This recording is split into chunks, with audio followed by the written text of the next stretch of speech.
Good morning, all. We'll start with the essay The Spectre Club by Richard Steele. In the last lecture, we could see till Sir Andrew Freeport. Now, we'll go forward.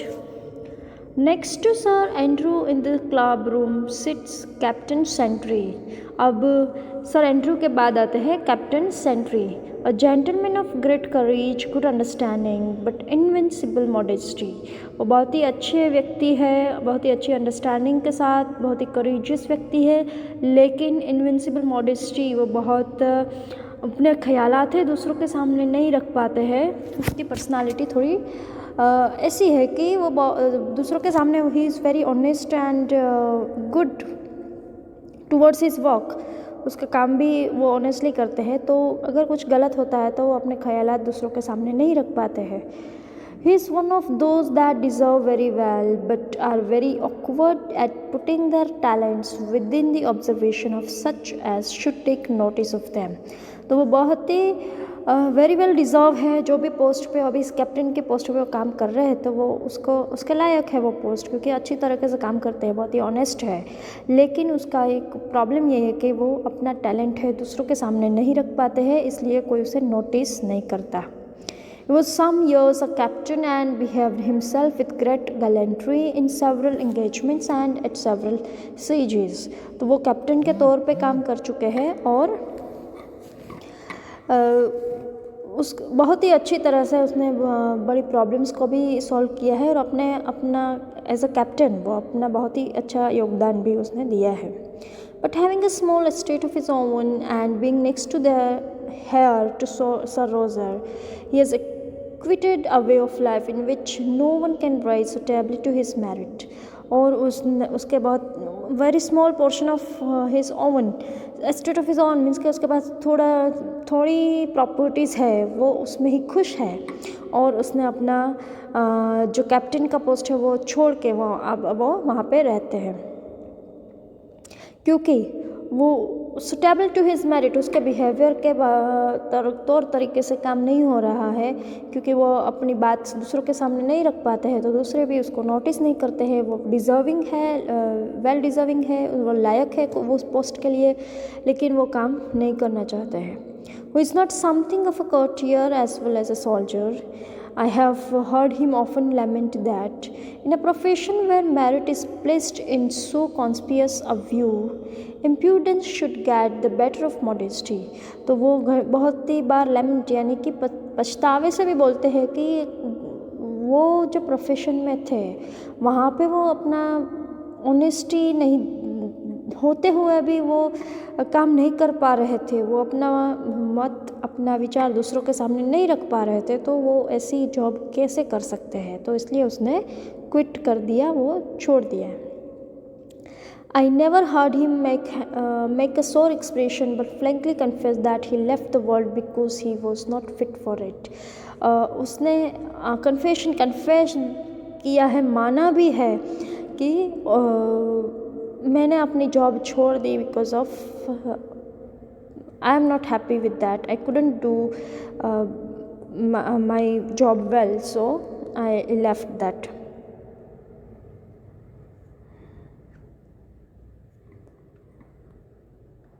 I have heard him often lament that in a profession where merit is placed in so conspicuous a view, impudence should get the better of modesty।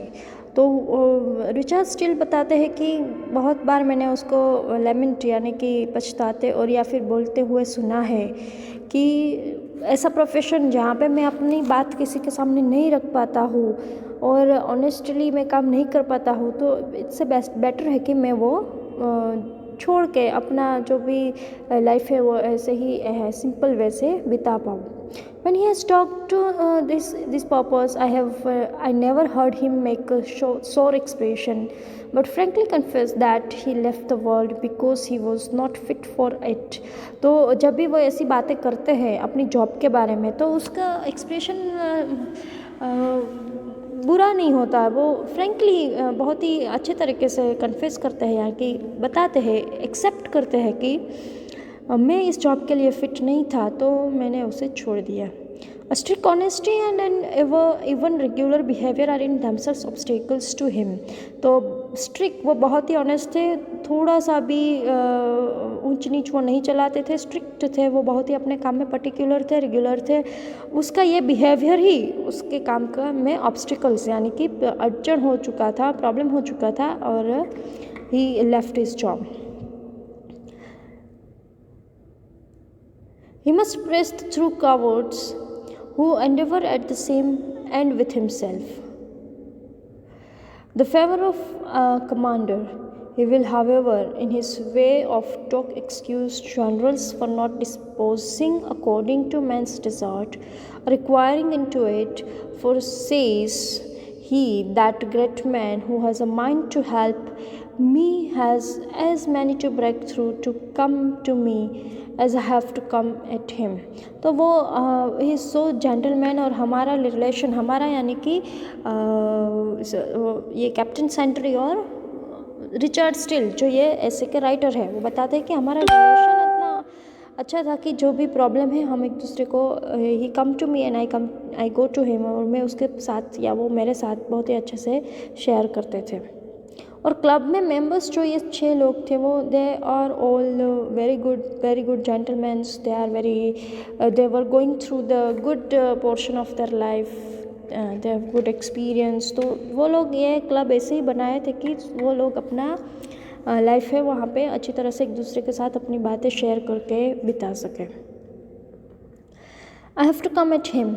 Therefore, he will conclude that the man who would make a figure, especially in a military way, वो military में captain थे, must get over for false modesty and assist his patron against the importunity of other pretenders by a proper assurance in his own vindication. He says it is a civil cowardice to be backward in asserting what you ought to expect, as it is a military fear to be slow in attacking when it is your duty.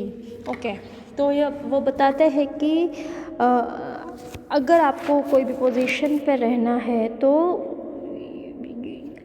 अगर आप strictly उसे follow करते हैं या फिर बहुत ही ज़्यादा honest है तो लोग आपको वहाँ पे नहीं रहने देंगे। तो आपके अगेंस्ट में भी बहुत ज़्यादा लोग हो सकते हैं, ऐसा भी हो सकता है जो भी इसके साथ हुआ है कैप्टन सेंट्री के साथ। तो वह अपना एक्सपीरियंस बताते हैं, वो मिलिट्री में थे, कैप्टन के पोस्ट पे उसने काम किया है। तो हम अटैक करने में, जैसे मिलिट्री के लोग हैं विदाउट ऑर्डर्स वो अटैक नहीं कर सकते या फिर अटैक करने में उसे डर लगता है, वैसे ही वो भी बहुत ही ऐसी बातें थी जो वो नहीं बता सकते थे और उस पर काम नहीं कर सकते थे।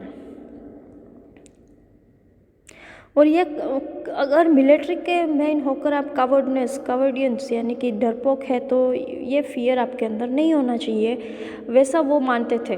दूसरों के ऊपर अटैक करने में या फिर दुश्मन के ऊपर अटैक करने में आपको कोई भी मिलिट्री के लोग हैं तो आपको कोई डर नहीं होना चाहिए। With this candor does the gentleman speak of himself and others.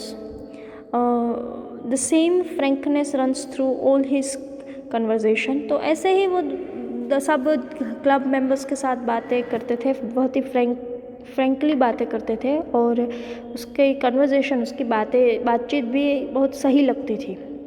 The military part of his life has furnished him with many adventures, in the relation of which he is very agreeable to the company. तो जब भी वो military में थे तो उसकी life बहुत ही उसने एडवेंचर किए हैं, उसके साथ भी जो भी लोग हैं उसको भी उसके मज़ा आता था। कैप्टन सेंट्री के साथ उसकी लाइफ बहुत ही अच्छी रही है।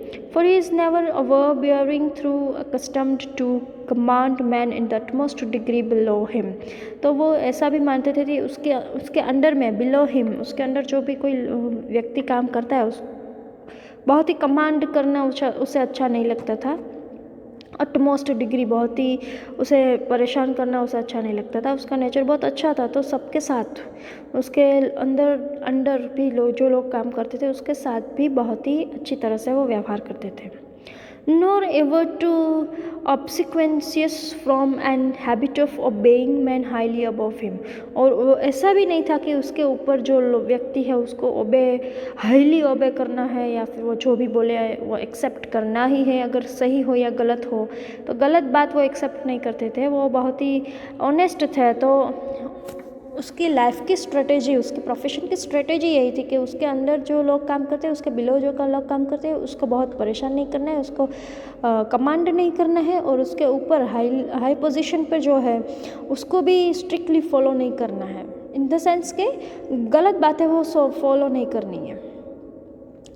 बट दैट आवर सोसाइटी में not appear as a set of humorist unacquainted with the gallantries and pleasures of the age, we have almost as the gallant will honeycomb। Okay fine. तो अब captain Sentry है, जो military के captain रह चुके हैं, बहुत ही ऑनेस्ट है, जेंटलमैन है, बहुत ही करेजियस है, बहुत ही लाइफ में उसने क्या एडवेंचर किए हैं, वो सब बातें जानने के बाद next person of the club वो है विल हनीकॉम्ब, उसका नाम है विल हनीकॉम्ब। तो उसके बाद आते हैं अब next appearance is a Will Honeycomb, a gentleman who according to his years should be in the decline of his life, but having ever been very careful of his person and always had a very easy fortune, time has made but a very little impression either by wrinkles on his forehead or traces on his brain। तो वो अभी तो he is a very old man will honeycomb, लेकिन अपनी life उसने बहुत ही अच्छी तरह से जी हुई है, और अब उसके फेस फॉरहेड पे रिंकल्स या फिर ब्रेन पे जो स्ट्रेस है अभी भी उसके ऊपर दिखता नहीं है। इस person is well turned end of good height, तो बहुत ही वेल टर्न्ड, वो बहुत ओल्ड हो चुके हैं लेकिन वो वेल फिट है, उसका बॉडी फिट है और हाइट भी बहुत ही लंबी है। He is very ready at that sort of discourse with which man usually entertain women. तो उसको Will Honeycomb would like to entertain women, उसको वीमेन की कंपनियाँ बहुत अच्छी लगती है। मीन्स के अभी भी उसने अपने आप को फिट रखा है, ओल्ड है, फिर भी उसके फेस पे आपको रिंकल्स नहीं दिखेंगे, उसके ब्रेन मीन्स के स्ट्रेस उसके फेस पे नहीं दिखेगा आपको, बहुत ही फिट है, उसका बॉडी बहुत ही अच्छा है, हाइट भी बहुत ही अच्छी है, और अभी भी उसको लेडीज़ के साथ उसकी कंपनी उसे बहुत ही अच्छी लगती है। He has all his life dressed very well, उसने अपने लाइफ में बहुत ही अच्छे अच्छे कपड़े पहने हैं, dressed very well, and remembers habits as others do man, और उसकी हैबिट, उसके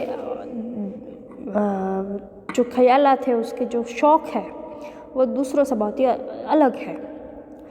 He can smile when one speaks to him and laughs easily, जो कोई भी उसके साथ बात करता है तो हर एक व्यक्ति को वो स्माइल देते हैं, सबके साथ अच्छी तरह से बात करते हैं और इजीली हंसते भी हैं, हंसते रहते हैं, सबके साथ उसका बिहेवियर अच्छा है। He knows the history of every mode and can inform you from which of the French kings wenches or wives and daughters had this manner of curling their hair। तो विल हनीकॉम्ब है, उसको ladies की कंपनियाँ अच्छी लगती है, उसने Kings, राजाओं और उसकी डॉटर्स और उसकी वाइफ्स और सबकी स्टोरी अभी पड़ी हुई है, तो कैसे वो रेडी होती थी, वो क्वींस है, उसकी डॉटर्स है, वो कैसे अपने हेयर को कर्ली करते थे, सब कुछ, सब हिस्ट्री उसे पता है।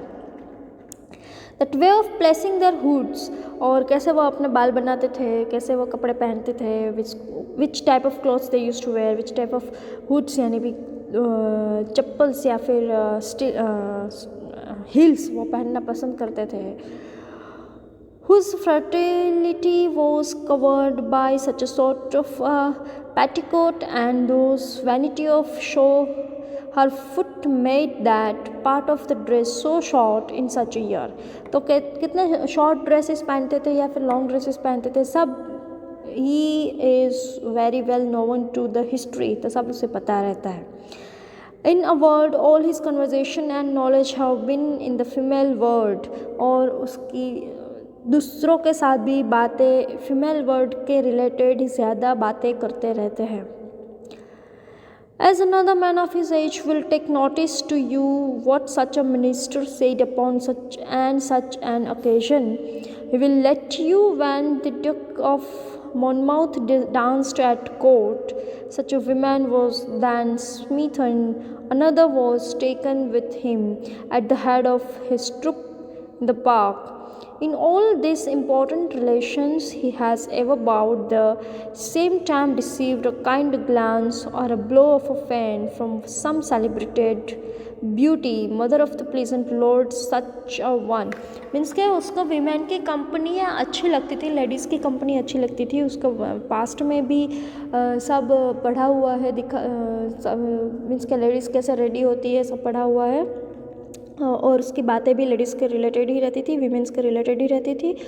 और वो उसे उसके साथ ही घूमने जाना भी पसंद करते थे, जहाँ पे लेडीज़ है उसकी सेवा कर सके और उसको अच्छे से रख सके. तो वैसे ही उसे they used to go to park and all. तो he is a very I mean habituated of a company of a. If you speak of a young commoner that said a lively thing in the house, he starts up. He has good blood in his veins. Tom Mirabel begot him. The rose chitted me in that affair. That young fellow's mother used me more like a dog than any woman I ever met evidences to. This way of talking of is very much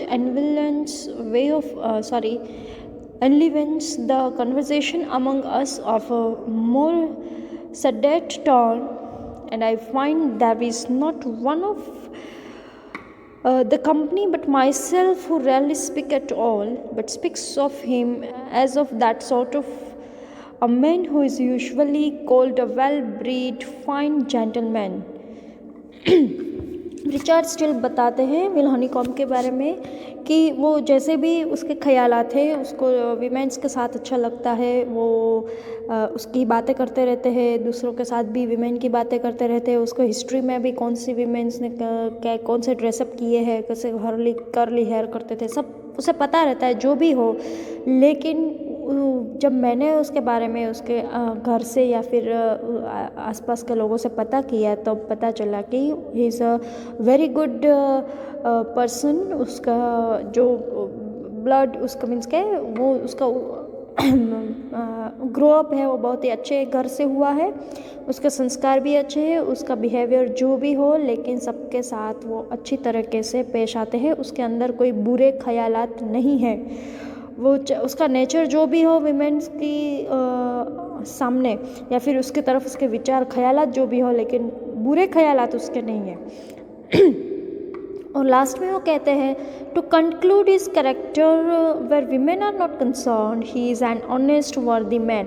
अगर उसके बारे में उसके character के बारे में मैं बताऊँ, स्टिल ऐसा बोलते हैं कि अगर उसके कैरेक्टर के बारे में मैं बोलूँ तो वीमेन आर नॉट कंसर्न, जो वीमेन का पोर्शन है वो मैं निकाल दूँ तो वो is very honest worthy man. वो बहुत ही अच्छे हैं, बहुत ही ऑनेस्ट है, वर्दी मैन है, उसको विश्वास लायक व्यक्ति है, वो उसके ऊपर आप विश्वास कर सकते हो.